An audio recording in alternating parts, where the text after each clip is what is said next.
ఈరోజు ఒక ఆశ్చర్యకరమైన విషయం జరిగింది. ప్రపంచంలోకెల్లా అత్యంత పెద్ద ధార్మిక క్షేత్రమైన తిరుమల ఆలయానికే ప్రథమ వ్యక్తిగా ఉన్నటువంటి పాలక మండలి చైర్మన్ బిఆర్ నాయుడు గారి సంస్థ టీవీ5 నుండి నా దగ్గర పనిచేసినటువంటి డ్రైవర్లకు ఫోన్లు రావటం జరిగింది. వాళ్లను భయపెట్టటము, ప్రలోభ పెట్టటము, భంగపడటము 3 రకాలైనటువంటి ప్రయోగాలు చేసి కరుణాకర్ రెడ్డిని గురించి మీరు మేమేం చెబితే అది మీడియాలో మాట్లాడాలి అంటే టీవీ5లో మాట్లాడాలని వాళ్లను ప్రలోభము, భయము 2 కలిగించటం జరిగిందట.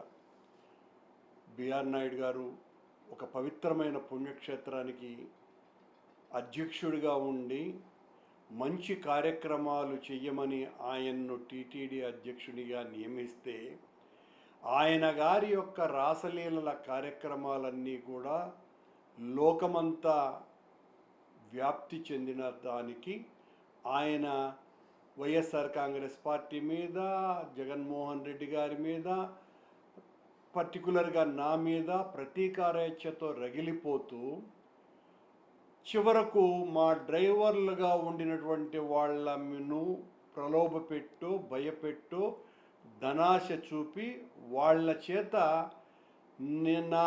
నా మీద అనైతిక, అసాంఘిక కార్యక్రమాలకు పురిగొల్పేటువంటి వ్యక్తిగా చిత్రీకరించేటువంటి ప్రయత్నం చేస్తున్నట్టుగా వాళ్ళు చెప్పటం జరిగింది.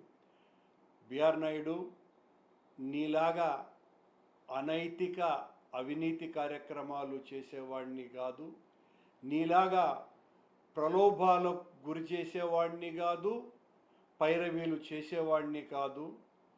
జీవితమంతా పోరాటాలతో, ఉద్యమాలతో, తిరుగుబాట్లతో, ఆందోళనలతో, అలజడితో, ఆలోచనతో రాజకీయాలు చేసిన వాడినే కానీ మీరు చేసినటువంటి అనైతిక కార్యక్రమాలు చేసేటువంటి వ్యక్తిని కానని, ఈ రకంగా ఇంతగా దిగజారి నా దగ్గర పనిచేసే వాళ్ళను కూడా ప్రలోభపెట్టో, భయపెట్టో, ఏదో రకంగా వాళ్లకు ధనాశ చూపి నా మీద నీ ఇష్టం వచ్చినట్టుగా మీ మీడియాలోనో లేకపోతే నీకు కావలసినటువంటి వాళ్ళ మీడియాలోనో చూపించేటువంటి ప్రయత్నం చేస్తే అదిరేది ఉండదు, బెదిరేది ఉండదు.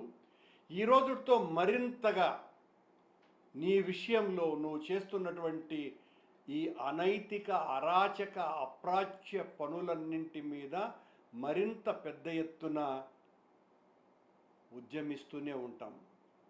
ధార్మిక సంస్థకు అధ్యక్షునిగా ఉండి వినయము, శీలము ఇవి పెట్టుబడిగా పనిచేయాల్సినటువంటి నీవు ఈ రకంగా అనైతిక, అవినీతి, ప్రలోభ, పైరవి కార్యక్రమాలు చేయటం అంటే అత్యంత నీచాతి నీచమైన దిగజారుడుతనానికి మీ వ్యవహారం పరాకాష్ట నాయుడు గారు. ఇది చాలా ఘోరము, నేరము.